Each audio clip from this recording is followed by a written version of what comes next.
Where did you come from and where are you going? It would seem to most people that if we ask the question, where did you come from and where are you going? Somebody will ask, so what do you mean by that?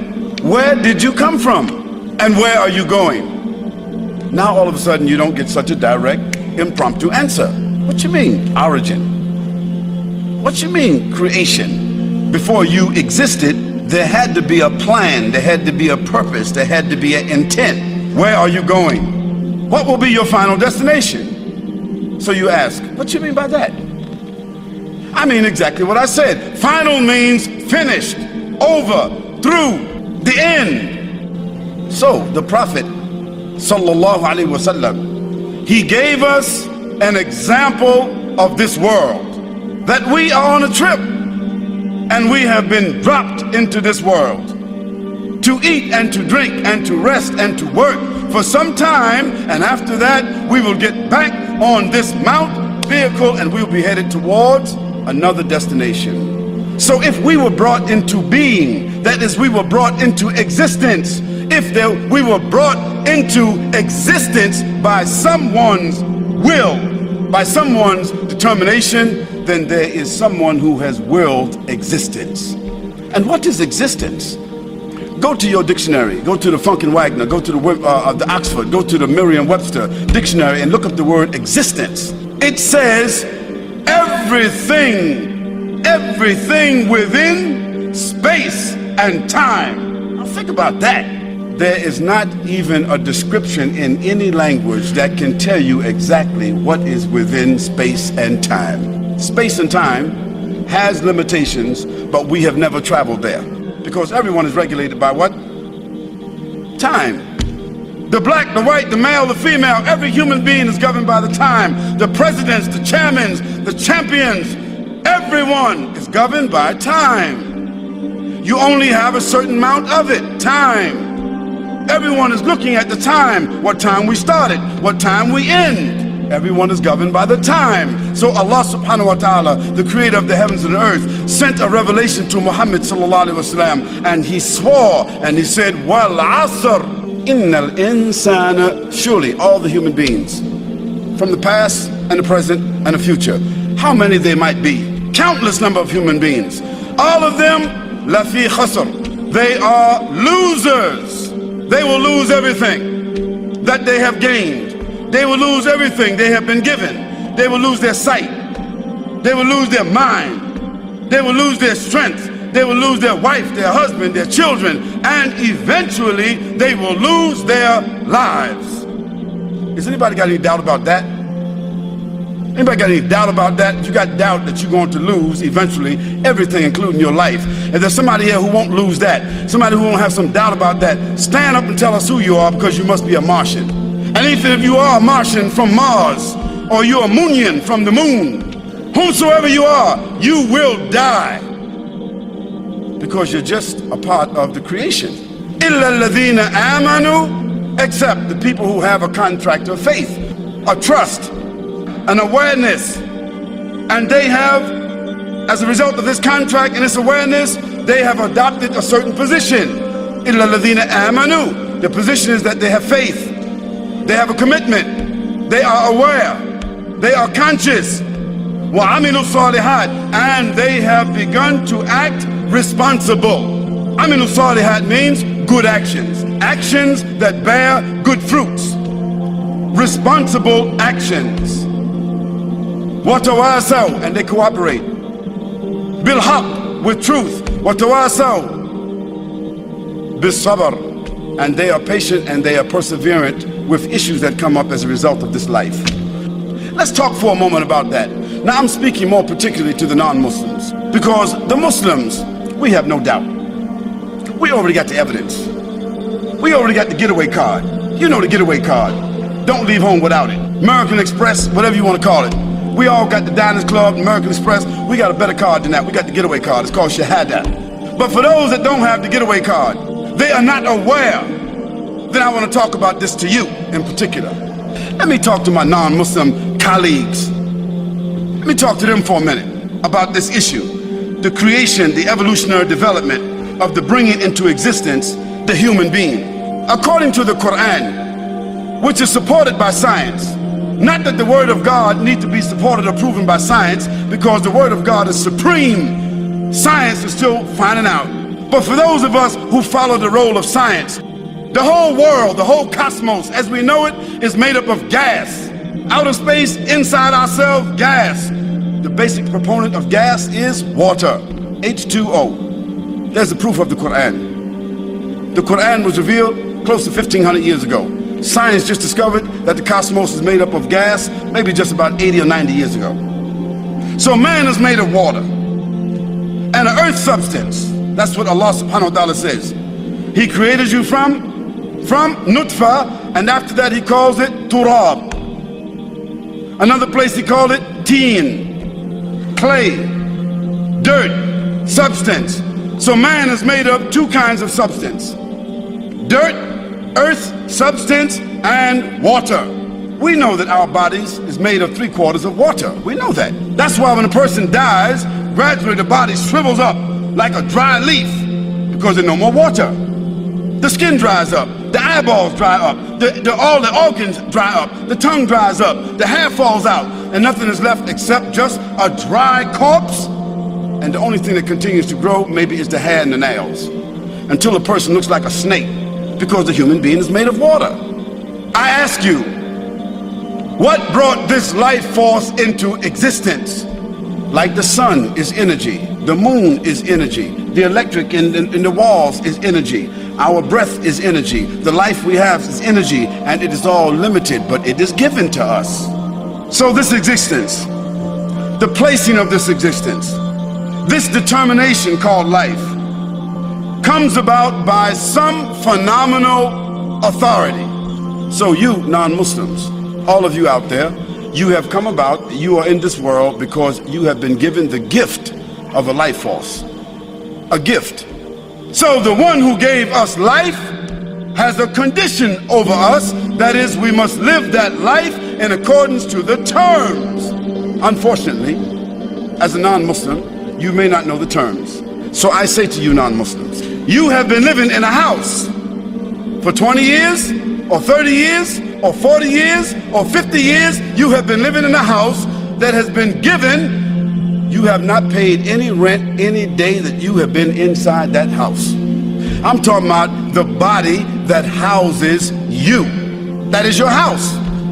The personality that is you, your name, your person is inside of a house. It's called a body. I ask you, this body that has grown from where it is until now, 20 years, 30 years, 40 years, 50 years, I ask you, where did it come from? How you get inside that house? What rent you paid on that house? What maintenance have you done on that house? What appreciation have you paid on that house? What tribute have you paid on that house? What tax have you paid on that house? What agreement do you have on that house? What contract do you have for that house? Absolutely none. So what you think? You just been given a house for nothing? Tell me, the landlord that you have right now, don't you have the obligation to pay him something? Don't you have the obligation to recognize that landlord? Don't you have an obligation to respond to that landlord? Don't you have an obligation to pay tribute to that landlord? Don't you have an obligation to take care of the house that belongs to that landlord? Well, that landlord is the lord of the land or the house that you live in. But there is another Lord, a Lord that has created and sustained all the houses that we live in, called all the human beings and all the bodies. I ask you, is that Lord, that one that created and that one that gave us, the one who is the one that gave benefit to life and existence, is that Lord worthy of recognition? I'm asking you, non-Muslims, that if you knew who was the Lord and the sustainer of your life and your body, who is the governor of your life and gave you that gift, if you knew who it was, like your landlord, don't you think you should at least recognize? So now just recognize, I'm not asking you no trick question. Don't you think that the one who is responsible for giving you your life, sustaining you with all the functions of your body and your person and this life is worthy of your recognition? Don't you think that that same Lord is worthy of some kind of tribute? I don't mean you got to pay rent. I don't mean money. I don't mean month to month, week to week. That's not what I mean. I mean tribute, that you should at least give praise, thanks. Don't you think you should at least be thankful, be grateful, be mindful? Don't you think you should pay something? Pay attention? How many of you would at least think minimally we should pay something? Finally, if that Lord, if you came to know that Lord, if you came to know about that sustainer, if you came to know about that one that he has given you also conditions, you don't know the conditions right now. But if you came to know those conditions, and they were very simple conditions, the main condition of life is to do good, speak good, work good, be honest, be decent, interact with people, be respectful, pay tribute, recognize, be honest, produce good actions, share with people, be honorable, be decent.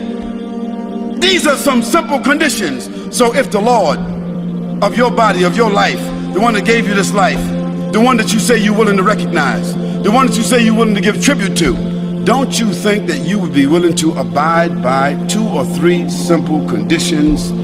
How many of you would agree to that? That same one could snatch your life right now. You could drink a glass of water and choke on it and die right now. You could eat some of that popcorn and choke on it right now. You can walk out of here and trip and fall and break your neck right now. Your heart could stop beating right now. Your eyes could just bust out your head right now. You could lose your breath right now. This could happen right now. So don't be thinking that you got a whole lot of time to think about it. Now I'll be thinking about that next year when I'll see this guy when he come back, or I'm gonna watch a movie, I'm gonna read a book or something. No, right now, you need to think about it. Because tomorrow morning you could be dead. You say, oh, not me. Yes, you. Death comes to pretty ladies. Death comes to young people. Death comes to handsome young men. Death comes to people who's all dressed up. Death comes to people who just graduated. Death comes to people that ain't ready yet. Death comes quick. Death comes without an announcement. I'm talking to you that you need to answer this question just as if you didn't have any more time. So let me ask it again. Don't you think that the one that you said you would be willing to recognize, don't you think that the one that you would be willing to give some tribute to, don't you think that if there were some small conditions for your living your life, which is some that I just named, that you and I would be willing to at least observe those conditions if it was vital to our life? How many would agree to that? If you are at least willing to do that, then I say to you that you should understand what it means to be a Muslim. This is our life that is on earth. And if you think about life itself, life has 2 kinds of ends to it. There is a micro and there is a macro. Micro means all the way down to what we cannot see, microscopic. And we can continue to go down because there are finer, smaller objects, but we find no matter how small, how micro they become, still we are able to what? Look at them and see they're organized. Micro to macro. Macro means the furthest out that you can go. The largest, the most complicated, out that we can go. Let me give you an example of that. This is our Earth. And our Earth is a part of the solar system. Our solar system is a part of our galaxy. In our galaxy, our sun is one of the smallest stars, in our galaxy. Our galaxy is called what? It's called the Milky Way galaxy. A galaxy is a cluster of solar systems. Solar systems means systems that revolve around suns like ours. Stars that are suns glowing heat with attraction like ours. So a galaxy is a cluster of solar systems that are swirling around, organized around stars like our sun. Our galaxy, the Milky Way galaxy, has billions of stars in it. Our galaxy, the Milky Way galaxy, has billions of stars. Our sun is only one star, and it is a very small and it's not even bright star. The galaxy, the Milky Way galaxy, is a part of something called a nebula. A nebula. What is a nebula? A nebula is a cluster of billions of galaxies. Okay, imagine this now. A nebula is a cluster of billions of galaxies, all of them swimming around, floating in orbit without clashing with one another, in some kind of intricate, organized orchestration.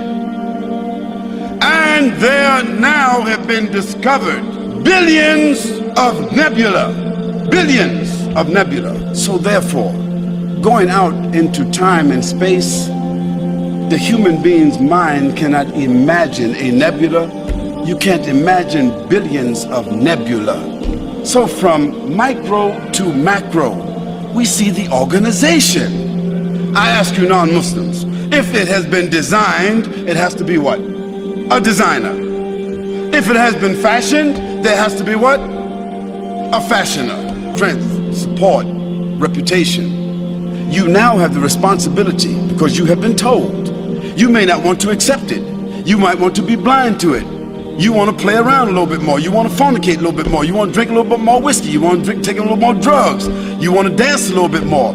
I ask you then, are you willing to accept the responsibility of your lives to govern your lives accordingly? We are offering you a treasure. That treasure is to discover your purpose in life. Is there any other non-Muslims in this room who would be willing to accept the premise that there is only one power in this world, one creator for this world, who has given us life, who we should recognize, who we need to pay tribute to in our words and in our actions, and whom, if we knew the law, if we knew the terms, that we should conform our lives to?